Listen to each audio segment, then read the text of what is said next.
Sa pagdalaw ko sa mag-aamang iniwan ng ina, inabutan ko nga itong naghahanda ng kanilang hapunan. Puso ng saging para sa kumakalam na tiyan.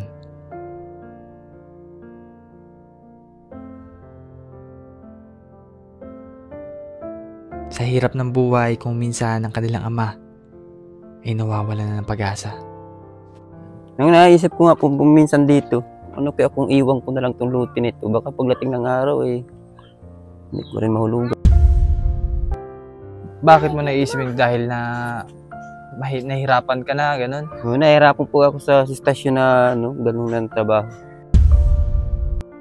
Kung malis ka man dito, saan kayo titira?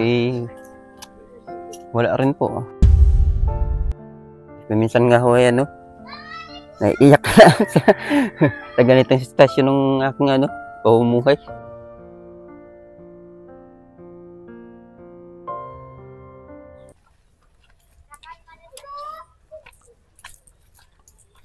Hello? Yeah, putik. Hindi ko na nilagay dito yung motor. Hani po. Kamusta po kuya? Ay, ito po. Kauwi lang. May trabaho na ngayon. Nag-extra lang po ako din sa pinamisis. Subali wala ka pang Wala pa pong job order dun sa banana chips. Di pa yung mo, pang araw-araw mo talaga. Kulang talaga po. Kaya po ako na-extra dun para may pang suporta ko dito sa luti. Tsaka pangangailangan ninyo. No? Extra. Pasukan na pala bukas. Oo nga po pasukan na ho sila. Excited na ikaw, princess, pumasok?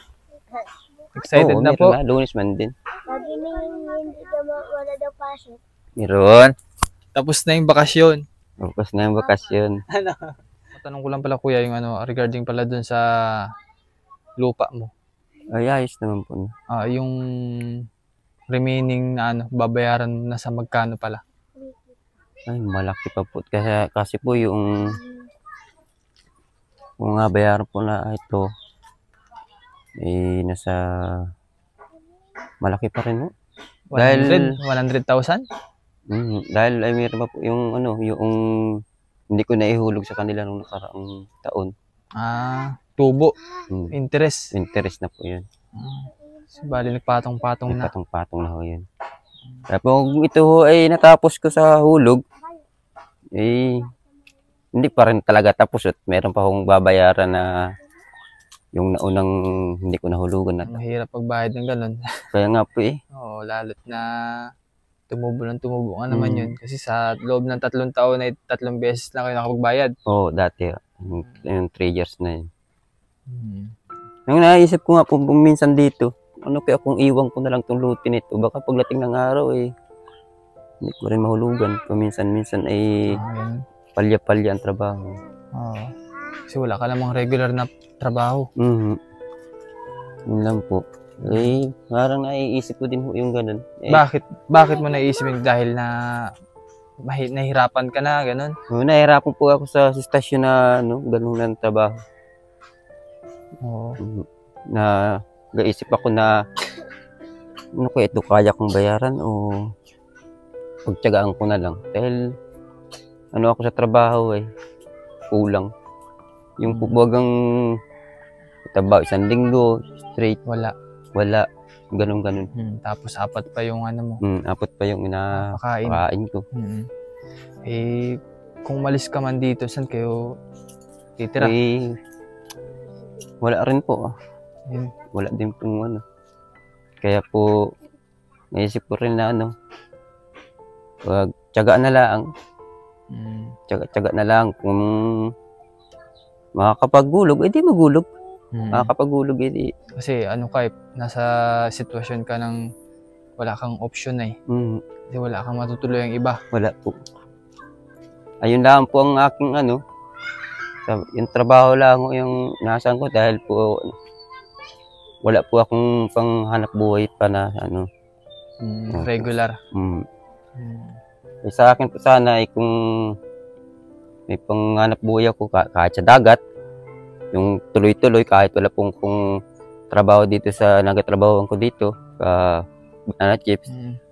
Eh kung meron naman po akong panghanap buhay dito sa dagat, eh di Pangingisda. Marunong ka ba nung gano'n, kuya? diyan na po ako lumaki sa dagat. Diyan na rin ako tumanda. Paano ka nakakapangisda minsan? Ay, Bakit mo sa amin? minsan po, nanghihiram lang ng bangka. Bangka. Ay, kamusta naman yung kitaan doon? Ay, maayos po kung sa maayos, maganda kita sa dagat. Ay, ang problema ho, buwan bago makalaot. Kasi nanghihiram lang po ako ng bangka. Ganun. Unlike yung pag may sarili, no? Oo, mas maganda po talaga yung may sarili. Pero nasa magkano ba yung yung bangka? Bangka po. Ganun. Yung maliliit. Paraw ano? Oo, paraw. Ay, baka kung nasa 10,000. Dahil po yung tatay ko, nakaroon po sila ng yung tulong-tulong po sila ng magkapatid. Dahil po doon nakatira sa kapatid ko yun tatay ko. Yung kapatid ko po nagkaroon ng pira. Tapos po sila. Bumili po sila ng yung paraw. Ay tinanong ko po kung magkano yung ganun. Ay 10,000 daw. 10,000. Minsan nga ho naiiyak na sa ganitong sitwasyon ng aking pamumuhay. Ay lang po dasal na lang. Kasi mag-isa ka lang talagang mag-isa lang ako nakahid. Kaya po ngayon, nakauwi ko rin lang. Buti hindi ka nawawalan ng pag-asa. Ay, hindi naman po. Laban lang ho. Kaya po ngayon, kauwi ko rin lang galing sa dyan sa pagtiba ng saging. Pagtiba naman. Pagtiba akong saging. Madami mong sa trabaho. Parang yun nga, nasa isip talaga paano ako makakaraos sa isang araw. Kaya nga po Yun nga akong lalabang ko Hindi ko na nilaban at tinawagan po ako nung madam. Iniwan ko na muna yun. Doon na muna ako pumunta sa pagkakikitaan. Yan. Dapat si Princess ay marunong na ba ikaw maglaba, Princess? Hindi pa. Dapat ikaw ay napag-aralan na para matulungan mo si tatay,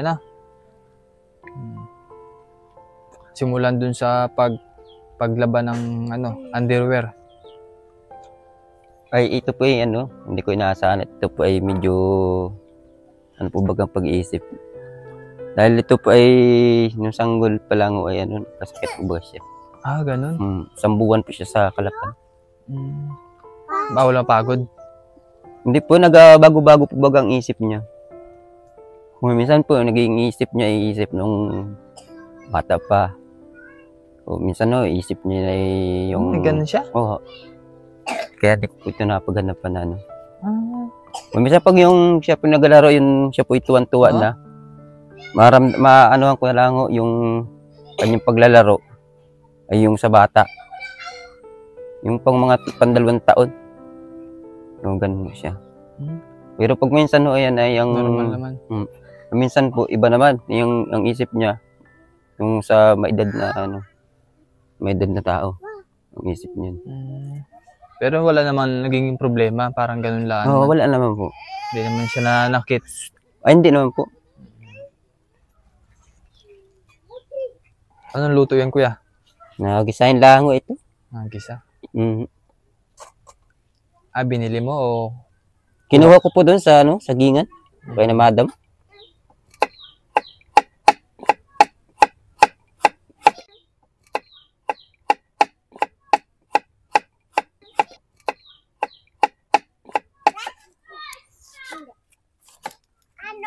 Baka? Yan, so katatapos na ni kuya. Yan. Meron tayong ibibigay kay na kuya. Kahit paano din, pang ulam nila at pang baon po ng mga bata. Yan. So ang ulam pa nila ay ginisang puso. Ginisang puso ng saging. Yan, so ito kuya para sa inyo. Sige po.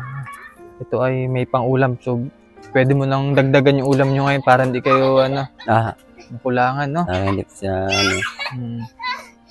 So maraming salamat po kay Ma'am Betty po na patuloy din po gumagabay din sa mga beneficiary natin dito sa Oriental Mindoro. At yun, meron pa pala akong iaabot sa kuya. Ayan. Yan. So may pera ka ba ngayon? Wala pa po. Dahil wala pa po Wala bang sweldo? Wala pa po sweldo. Ito. 500 pesos. Yan. Galing kay Sir Rizaldi. Sir Salde, maraming salamat po dito sa tulong niyo sa amin. Salamat po. Mamaya. Ay, ito. Tinapay. Buksan na natin para meron ka ng kainin. Di ba sila nag-merienda? Okay pa. Ikaw nga po pala, Ference, yung binigay niyo sa amin, spaghetti. Nung birthday na lang namin yung niluto. Nung birthday ni Christian? Kailan Nung atres. Atres? Nung atres na yun, January. Oo. Kain muna kayo, kain. Ayun. Okay. Oo, kain muna. Yun na. Yan, sabon yan. Mahirap yung kainin. Ito, sabon. Ay, sabon. Wafer, Yun na. Yun. Kay Giselle. Ay! Tutoy pa, wala. Ay, fish pala. God bless, God bless. Tutoy. Dewa. Kain na kayo, kain. Habang nagaluto pa si tatay nyo. Sige. At ako'y na rin, aalis na din. Sige po. May pasok na kayo bukas, mag-aaral kayo mabuti Jillian, ha? So, maraming salamat po muli sa ating mga sponsor. At hanggang dito lang muna update natin, mga kabayan. Thank you very much. Magandang hapon. Bye-bye. Bye-bye. Babay kagad di pa. Talaga.